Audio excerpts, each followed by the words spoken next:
Good morning, y'all. Today, Saturday, June 21st, 2025, and this is the daily collective tarot and oracle reading on Jade Emerald Green. So I just want to start off by saying thank you all for bearing with me from yesterday. I was way too tired to even know when the solstice was, and it was yesterday. I ended up having a good solstice. I went to the beach. I realized that being back by a body of water that's facing east versus west can make it a little bit disorienting if you're the type of person that likes to see like the sun engage with the water. So facing east meaning that sunrises are your friend if you like that type of thing, and then facing west means sunsets or what you want to focus on. So today I do want to go over the moon phase, which is moon is in Taurus. That is usually amicable placement. We have a waning crescent as we are leading into our new moon phase on Thursday the 26th.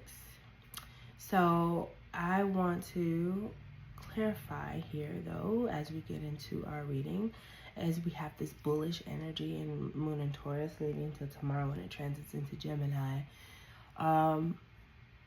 It's not worthwhile to be stubborn over things that are transient.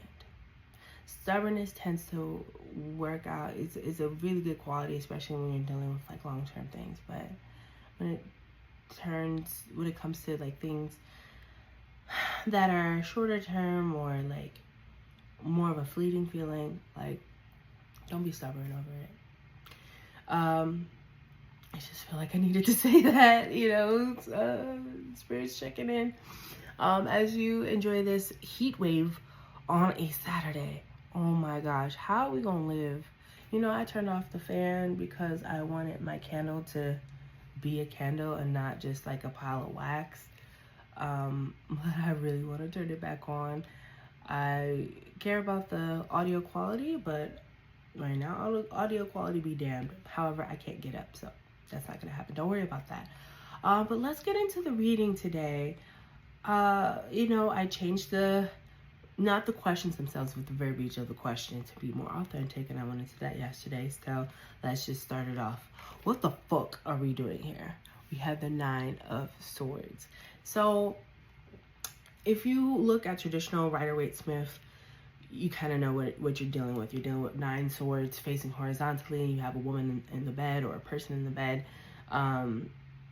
with their hands in their head in the hands, and you have under the bed or on the bed frame itself, this seems to be an encarvement of 2 people fighting. In the Pulp Tarot here, minor differences, instead of facing horizontally, the swords are facing down. Instead of an encarvement in a bed frame, we have a picture hanging of the 5 of Swords, which I find to be very interesting, poignant, etc. And bring that a little bit closer so you see. Yeah, so, and still head in the hand energy. So what does that mean for us? We're in a battle with our conscience. Even though 9 is a number of completion, not all like endings are necessarily happy endings, So, yeah, and I think that's embodied as we get to the higher octane, before getting into our royal court suit for the swords, just seeing the cycle itself. But this has to deal more so, with how do we handle the revelation of knowledge. Dreams are a way for knowledge to be revealed to us, for wisdom to be revealed to us as well. And I think as we get to our clarify, you'll have a better understanding of what we're dealing with here when it comes to like, what do we do with that knowledge? What do we do with that wisdom? But ultimately, even though this person seems to be in some sort of excruciating pain, it's not one of the physical world. For example, the swords, I mean, as many as there are not touching this person. Same thing in the RWS deck. Like, they're not touching this person. This is perhaps dealing with the internal consequence from trying to win at all costs. Our Five of Swords are, or what should we deal with, you know, card yesterday. So, you know, this is something that we've all had a Nine of Swords moment, whether we realize it or not, where we've felt like the world is ending as we know it, but in reality it's just the strength of us having to combat our own negative emotion, our own negative thoughts. So I think we should keep that in mind today as we move into what the fuck we should do about it, which is our Ace of Cups. Having a new emotional beginning, starting something new that is emotionally fulfilling to us, is a great way to counterbalance our struggle with the more challenging thoughts that we have to experience with our head, or processing dreams. We have to like get in tune with, okay, what is really in alignment with what makes me happy, with what gives me joy. And you know, it's always going to be worth it to analyze what our negative conscious is saying. There's value in that, and there's even protection in that, because it's essentially we're trying to engage our problem solving brain functions. But at the end of the day, we can't stay stuck in necessarily problem solving mode forever, in the sense of reacting. We have to be proactive about like what our wants and needs are, and start with our why, essentially. And you know, if these things aren't matching up with our why, then we have to redirect. Where's the fuckery? Seven of Swords. So as we are trying to make peace with our Nine of Swords energy, we can't be backsliding. Backsliding in this sense meaning, like, as we are confronting the negative internalized things in our lives, and it could be a reflection of a, you know, actual external situation. It's just like a reaction to it. It could be, your dreams could be telling you something very powerful, but it's, once again, it's just our negative thoughts in reaction to it. We have to stay away from deception and aggressive, you know, approaches, or passive aggressive approaches, and stick on the side of diplomacy, stick on the side of direct, assertive communication. Even when things are challenging, even if we feel that they're challenging, we think that they're challenging, things may be not as challenging as we think. If we do the right thing, if we have the courage to, you know, to do the right thing. I think that is a perfect card for that placement, because that is one of the quintessential cards of like understanding where fuckery lies. So what happens if we do what the fuck we're supposed to do? That means that we get that magician energy going. Now, that is the value of having our emotional investments in order and properly prioritized. Everyone has a little bit of magician energy, whether we think about it or we don't think about it in those terms. Everyone is deserving of magic. And excusez-moi. Okay. And because of that, it's just a matter of like, how do we evoke the magic in our lives? It does take a balance of all the elements.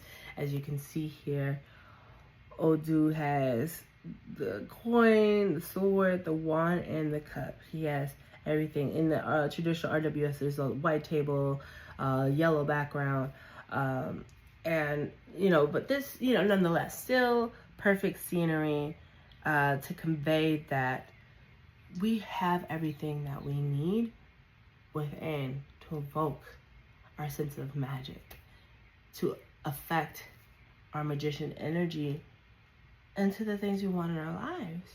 Whether, I won't get into listing what talents are. You know what your talents are, right? If you don't, then maybe that's your exercise for today. Writing down what your talents are, what you're good at. It's beneficial to write something positive. At least, at some sort of regular interval, even if you don't want to, because it just reminds you of what your purpose is, in this life. So, yes, you want to have that magician energy, because what the fuckery is like, if you are not focused on your new emotional beginnings, your sense of emotional fulfillment, taking that journey, being true to self, instead you want to be aggressive or passive aggressive, or maybe even just passive, just sneaky. But then you're only going to put yourself at a crossroads, and it's going to manifest in your external world in a way where you don't, this is not necessarily a crossroads you want to be at. Being at a crossroads, sometimes we bring ourselves to crossroads based off of like natural life progressions and things like that. Sometimes we're forced into a crossroads because we made ass decisions. So everything's a learning experience, though, if we allow it to be. And this is, I think, very important to hold on to. Like, I fucks with, I call higher octane Pentacles energy. I'm not saying Two of Pentacles is necessarily just lower octane, like as in useless, but I think just all of our twos, regardless of, Two of Cups is like, oh yeah, okay, I got a new lover, but anything else is like, yo, I kind of don't want to be in this energy forever. So what the fuckery? Yeah, do not keep yourself in that lane. Don't fuck with the Seven of Swords, so that you don't have to fuck with the Two of Pentacles. Oh no, was that was my Afghanite. Give me 1 second. Oh my gosh. This is one of the newer crystals that I have had lately. Let's see if I can get it clear. Yes. Alright, something like that, you can see. Afghanite, also known as Afghan lapis, or lapis, I say usually, but I also got this. I got these three at the same time. So this is K2. If you know anything about K2, you know it's really powerful for past life recall and other spiritual matters, third eye chakra opening, healerite, and yeah, my Afghanite. So I don't have any for sale. These are just for me right as of now, but perhaps sometime soon I should be getting some. Okay, y'all, so let's move forward into this clarifier. We have the Hierophant. Now, remember when it goes about these 9 of Swords and contextualizing with the Hierophant, we are receiving a revelation of knowledge. The Hierophant deals with generally in like all forms of like institutions, organized religion, but not limited to that, schools, libraries, politics, governance, and it kind of deals with also the context of our, natural world and then our metaphysical world, like kind of being in 2 places at once, as embodied by the Hierophant, aka the Pope. In the traditional RWS, the Hierophant is like has both of his hands up and then is like disseminating his knowledge to people that are in the room with him.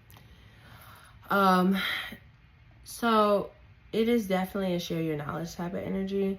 Like, what are you learning from your dreams? Instead of focusing on like what's so challenging about them or what's so challenging about the negative thoughts that you have that make you want to put your hand in your head, like, instead of thinking of that in that sense, think of it in a sense of like, okay, this may be challenging, but how can I share this knowledge with other people? What am I to learn from this so I can transmit this lesson, essentially, is what we're getting at with the Hierophant. So, and I do like the Hierophant as a card because though it can represent organized religion, it can come about in a way that I kind of read is that each of us, regardless of whatever religious practice or practices that we follow, that ultimately, like, we are the ones that are engaging in this, and therefore we are the ones that are essentially our own pope. I know a lot of people, especially if you're not a lay person, basically, like, meaning like if you defer to a pastor or a priest, reverend, what have you, from any religion, to, you know, like, as like your more direct spiritual authority, so to speak, then it can be a little bit different experience. But still, like, I think the fact that you pray or the fact that you are engaging in that practice, it means you are honoring your direct connection to your, however you express your higher power. So we each have that ability to be the Hierophant of our lives, even if we have those pastoral connections, those priestly connections, those pope-like connections. But yeah, even in a non-religious sense, this is ultimately about knowledge being revealed. High Priestess deals with hidden knowledge, hidden wisdom. This deals with knowledge being revealed. And now that it's been revealed, what the fuck are we going to do?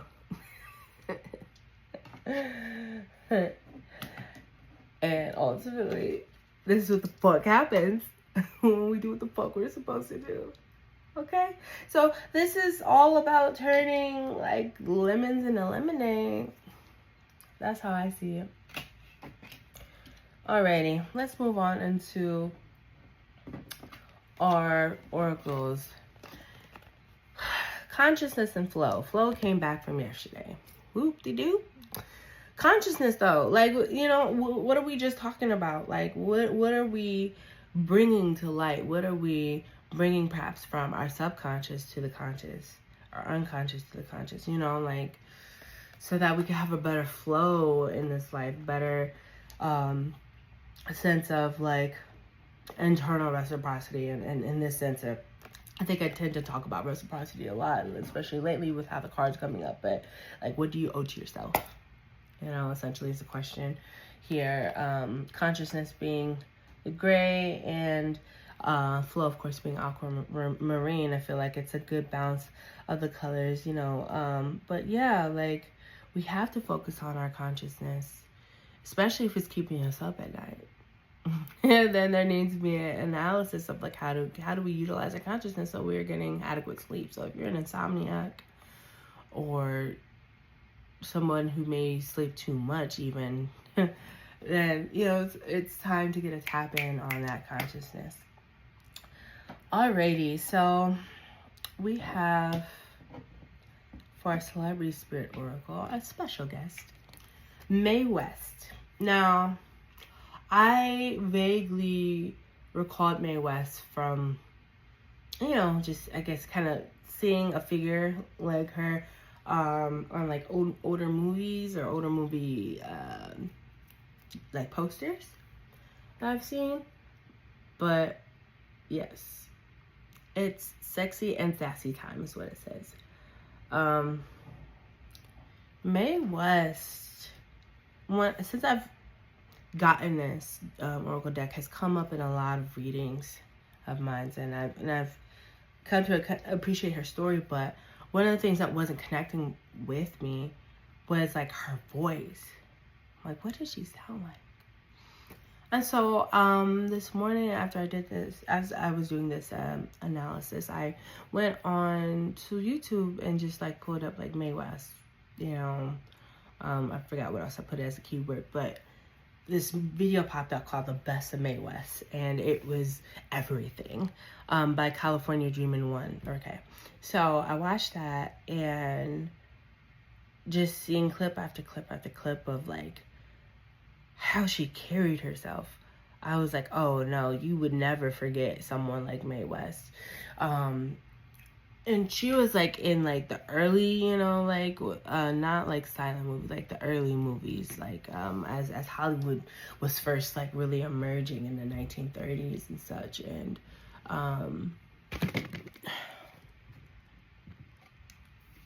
sorry.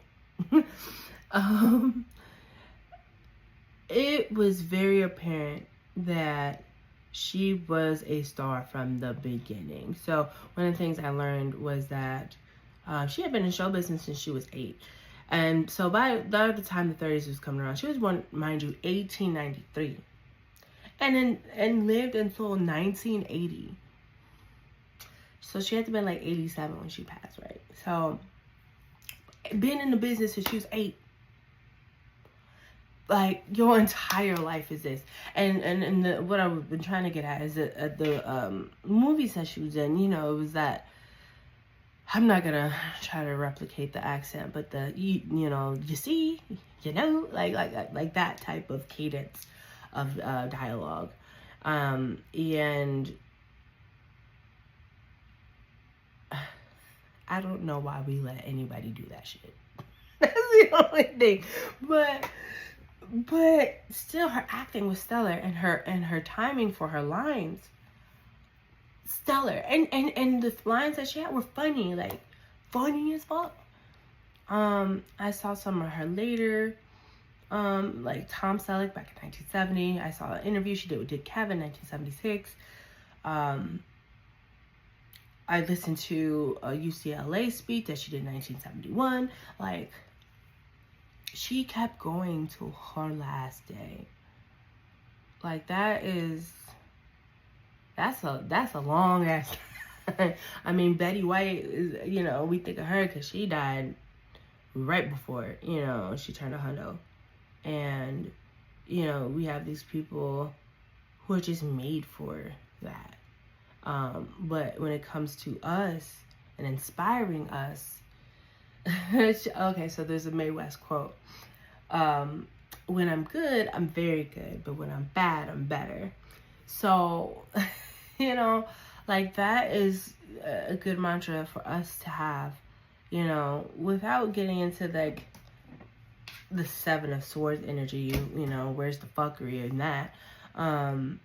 You do want to get into a place where you have to be more bold while remaining assertive to remain authentic to yourself. You know, like, I think a lot of us tend to obscure our sense of, we tend to obscure our value, our inherent value, because we've been seen or portrayed as something that we don't want to be seen or portrayed as. And so it kind of like, we tend to shrink ourselves. And Mae West, I'm like, I could never see her ever shrinking herself. Like, especially with how she, like, her demeanor about men.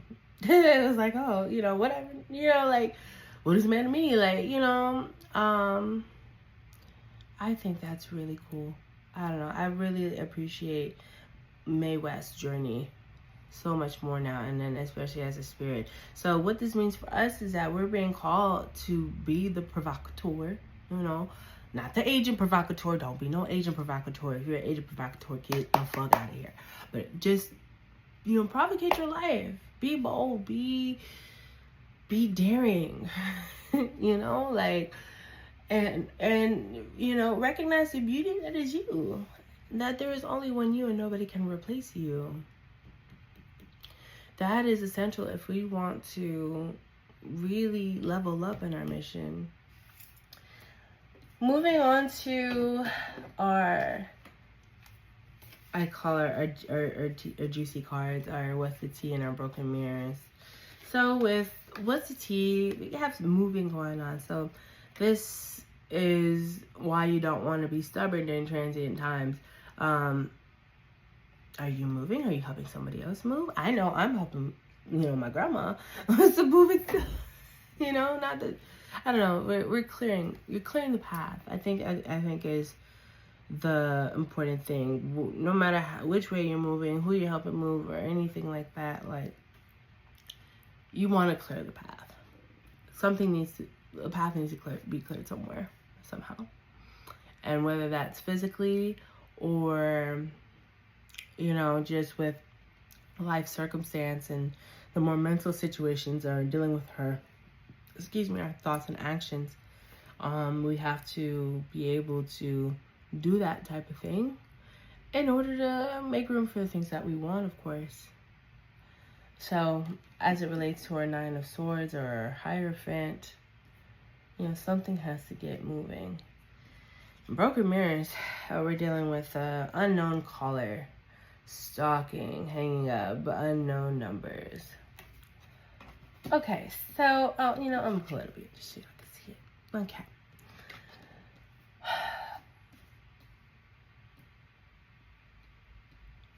Whether you're on the sender or the receiving end of this, it's not necessarily the energy you want to engage in.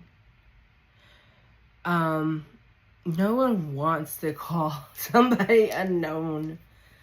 Some people feel they have a need to, or that they have to, if they feel that the message is more important than how it gets to the other person.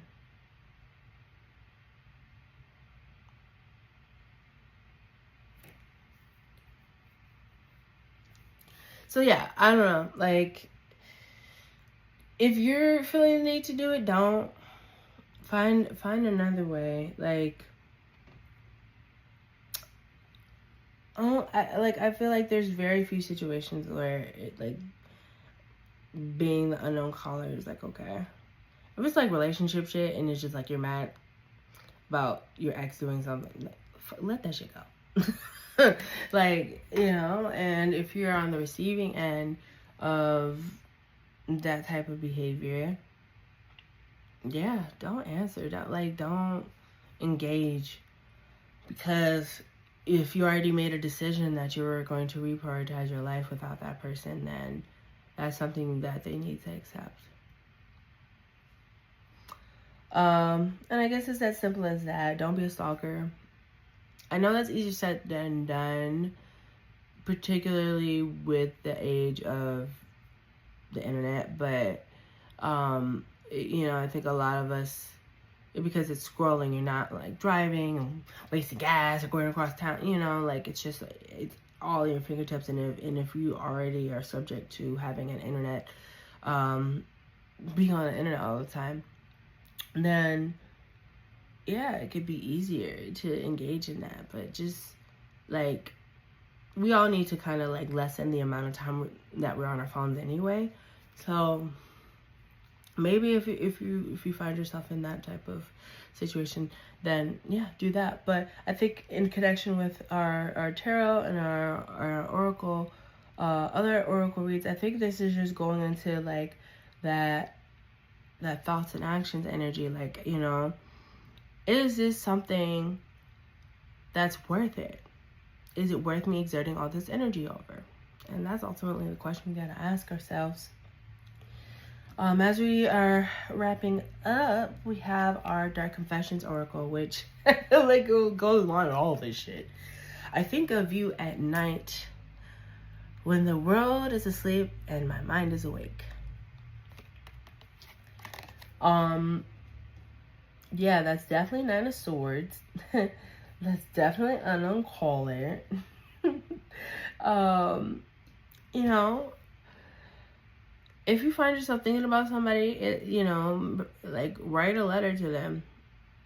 If you're on good terms with them, then just, share your emotions. And if you're concerned about if that would change anything, then ask yourself why. And what's more important? You being authentic to how you feel or maintaining the relationship? Yeah, I think I'm gonna be all right. Especially when you think about our angel connections.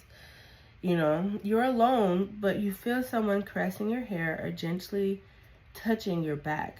The angels are giving you a needed nudge forward. Accept their encouragement. Each of us, whether we believe it or not, has like angel energy around us. We have people who are looking out for us. And I say people in a very general sense, not human specific sense, but there are beings around. And that should be encouraging for us, like that we have unknown forces, unseen forces that are looking out for us, because in Buddhism we call it Shoten Zenjin. Shoten Zenjin also is more specifically referenced the manifested version of the universe, the universe's protective energies, right? So our friends and family, or strangers that we meet. But all of that is still like unseen energy being transmuted into the visible. But sometimes the energy is still there without needing to transmute. So that's why faith is important, especially as we combat our Nine of Swords, or things look worse than what they really are type thing, and engaging with our angels or engaging with our faith, whatever our chosen faiths are, helps with that. In closing, after doing the read, I like to pull a timing oracle. And my question today was, when will the knowledge revealed in our dreams become applicable in our waking life? I'll repeat that. When will the knowledge revealed in our dreams become applicable in our waking life? So that's why I'm really glad that today I got an early start so that you could have all day to apply the things that you learned in your dreams in your waking life. So, though I feel like I did an okay job, explaining these pools here today, it's really on you to just take a look at the spread. Go back to the beginning of the video, look at the spread, and see where it applies for you today. And I hope everyone has a great Saturday. I know mine will definitely be busy.